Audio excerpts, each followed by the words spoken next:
మతి తప్పి మాట్లాడా లేదా ఒక కొత్త వేషం వేశాడా అన్నది ఒక ప్రశ్న.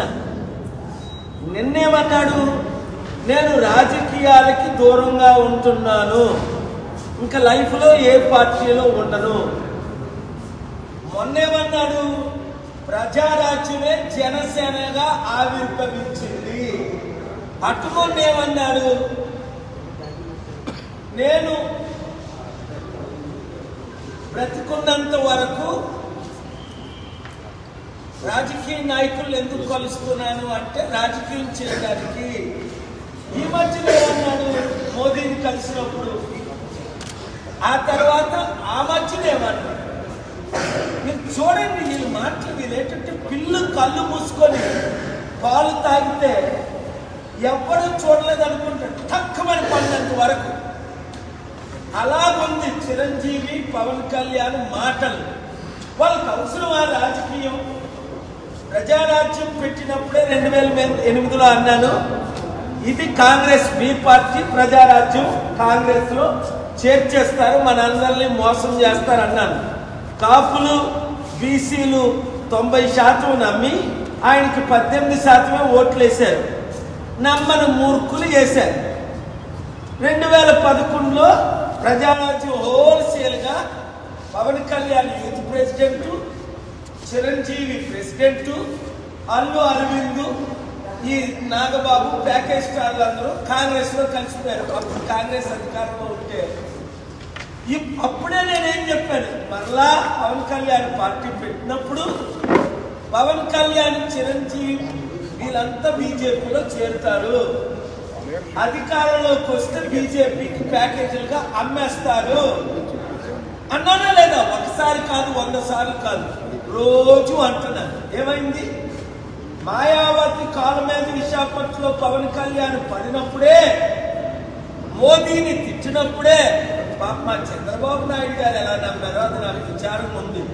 రాజకీయ అనుభవం ఉన్న చంద్రబాబు నాయుడు గారు పవన్ కళ్యాణ్ డ్రామాలో మోసపోయారా? కొడుక్కి మోసం చేసి, లేదా మరలా మిమ్మల్ని జైల్లో పెడతామని జడిపిస్తే ఆయన పవన్ కళ్యాణ్ చెప్పినట్టు దాసుడు అయిపోయాడా? ఇది మాత్రం నాకు క్లారిటీ లేదు. చంద్రబాబు నాయుడు గారు వినండి ఒక మాట, పవన్ కళ్యాణ్ 2019లో మిమ్మల్ని ఘోరంగా తిట్టి CPI, CPM, BSP, JD Lakshminarayana 5గురితో పార్టీ పెట్టినప్పుడే 5-6% ఓట్లు వచ్చాయి. చిరంజీవి హోల్సేల్ గా 2011లో జాయిన్ అయినప్పుడే 2014లో 1% ఓట్లు రాలేదు. వాళ్ళకి ఓట్ బ్యాంక్ లేదని మీకు తెలీదా? ఏది ఏమైనా ఎన్టీఆర్ స్థాపించిన తెలుగుదేశం పార్టీకి ఎప్పుడూ కొంత ఓట్ బ్యాంక్ ఉంటూనే ఉంటుంది. మీరు సూపర్ 6 ఫెయిల్ అయినందుకు, మీరు జగన్ లక్షల కోట్లు అప్పు చేసినందుకు, నిరుద్యోగులందరూ, ఉద్యోగులందరూ, నీతున్న వారందరూ, తెలివైన వారు అందరూ, ముఖ్యంగా కమ్మ, కాపు, రెడ్డి, బీసీ, ఎస్సీలంతా కేఎఫ్ఆర్ని కోరుకుంటున్నారు. ఎందుకు? మీరందరూ ఫెయిల్ అయిపోయారు, నేను సక్సెస్ అయిపోయాను. ప్రపంచంలో అన్ని విషయాల్లో సక్సెస్ అయ్యాను. ఇండియాలో అద్భుతంగా స్టీల్ ప్లాంట్నే మోదీని అమ్ముకుంటా 5 ఆటలు తెచ్చాను. మళ్ళా హైడ్రా డ్రామా మొదలెట్టాడు రేవంత్ రెడ్డి. ఆ హైడ్రా డ్రామాని రేపు నేను హైదరాబాద్ వెళ్ళి మళ్ళా ఆపుతా, జైల్లో పెడతా. ఎందుకు? చట్టానికి చంద్రబాబు నాయుడునే జైల్లో పెట్టినప్పుడు, ఇప్పుడు మా హోమ్ మినిస్టర్ అమిత్ షానే 18 నెలలు జైల్లో పెట్టినప్పుడు, జగన్నే 18 నెలలు జైల్లో పెట్టినప్పుడు, వీళ్ళు ఈ రేవంత్ రెడ్డి ఎంత, ఈ పవన్ కళ్యాణ్ ఎంత?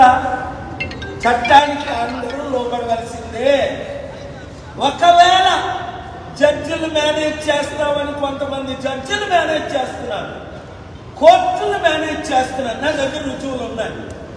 అది నేను ఎప్పుడు రిలీజ్ చేయాలి, ఎక్కడ రిలీజ్ చేయాలి, ఎలాగ రిలీజ్ చేయాలి, ఎక్కడ పబ్లిక్ ఇంట్రెస్ట్ లిటిగేషన్ వేయాలి, నాకు ఇప్పుడు కోర్టులో పూర్తి అనుభవం ఉంది. పబ్లిక్ ఇంట్రెస్ట్ లిటిగేషన్, రెండోది రిట్ పిటిషన్లు, లాయర్లు మిమ్మల్ని మోసం చేస్తున్న భద్రాచలంలో ఒక లాయర్ ఒక అమ్మాయి డివోర్స్కి వెళ్తే ఆవిడ ప్రెగ్నెంట్ చేసేసాడు 2 సంవత్సరాలు. ఆ లాయర్ మీద నేను కేసేస్తా, మిమ్మల్ని అందరినీ ట్రైనింగ్ ఇస్తా, మీరు కేసులు ఎలాగేయాలి, ఎలాగ వాదించాలి, మీరే party in person law degree లేకపోయినా మీరు ఏ విధంగా న్యాయం మీ తరపుని మీరు పోరాడి సంపాదించుకోగలరు. ఎందుకంటే నేను 100,000 కేసులు వేయలేను కదా. స్టీల్ ప్లాంట్ మీద, హైడ్రా మీద, ప్రత్యేక హోదా మీద కేసులు వేసి గెలిచాం. లడ్డూ పిటిషను రైతులకు.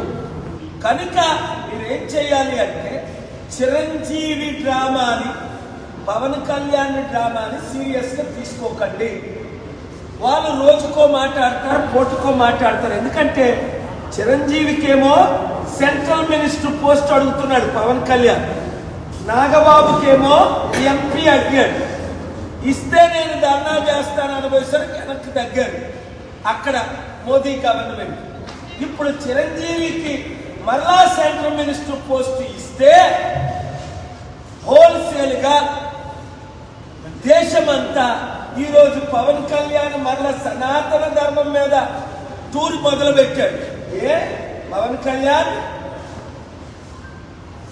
నువ్వు సనాతన ధర్మం టూర్ చేసే ముందు ఒకటి ఆలోచించు. పైన దేవుడు ఉన్నాడు, దేవుడి తీర్పు నీ మీదకి వస్తుంది.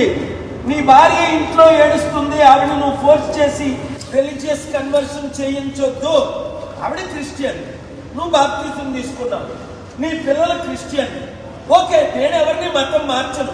మరి నువ్వే కదా మతం మార్చుకున్నావు, నువ్వే కదా బాప్తిజం తీసుకున్నావు జోర్డన్లో. మరలా నువ్వు ఎప్పుడు హిందువు అయ్యావు? సరికదా, సౌత్ ఇండియా అంతా తిరుగుతానంటే నీకు ఎవరు, నీ మాట ఎవడేంటాడు? ఒక ఉప ముఖ్యమంత్రిగా ఏదో ప్రోటోకాల్ ఇచ్చి బీజేపీ నాయకుడికి ఇంకొకటి దొరకలేదు కనుక ఆ శర్మిలాని కలమన్నారు. శర్మిలా నో అన్నారు. 100 మంది నాయకులు కలమన్నారు. బీజేపీకి ఎవడు కలుస్తాడు? అందరూ నో అన్నారు. బొత్స సత్యనారాయణ కలమన్నారు, నో అన్నారు. నాదేంద్ర మనోహర్ని కలమన్నారు, నో అన్నారు. ఇంకా బీజేపీకి ఎవడు దొరక్క, ఎవడు ప్యాకేజ్ స్టార్ అని నువ్వు మీ అన్నయ్య దొరికారు కనుక వాళ్ళు మిమ్మల్ని వాడుకుంటున్నారు.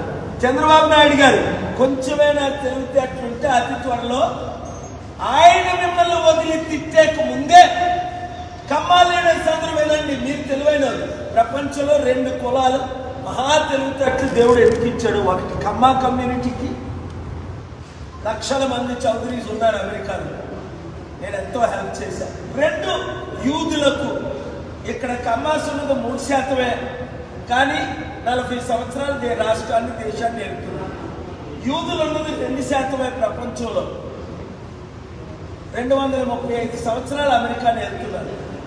కనుక తెలివైన మీరైనా చంద్రబాబు నాయుడు గారికి చెప్పండి, పవన్ కళ్యాణ్ చంద్రబాబుని తిట్టి కూటమిలో నుంచి బయటకు వచ్చి బీజేపీతో విలీనమయ్యి బీజేపీ ముఖ్యమంత్రి క్యాండిడేట్ గా వచ్చే ఎలక్షన్ లో ఆంధ్రాలో పోటీ చేయడానికి ఈ ప్లాన్. మరలా అది రిపీట్ చేసుకోండి, ఆ కోర్స్ చేసుకోండి, మీరు వైరల్ చేసుకోండి కుర్రోళ్ళు. నేను చెప్పిన 100లో 100 జరిగాయి.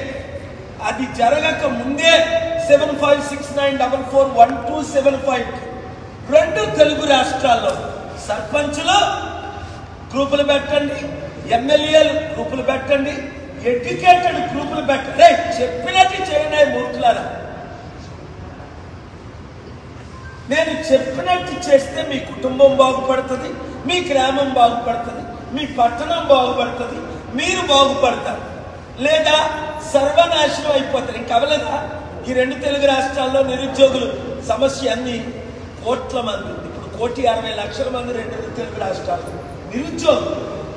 సూపర్ 6 ఇక్కడ ఫెయిల్, సూపర్ 6 అక్కడ ఫెయిల్.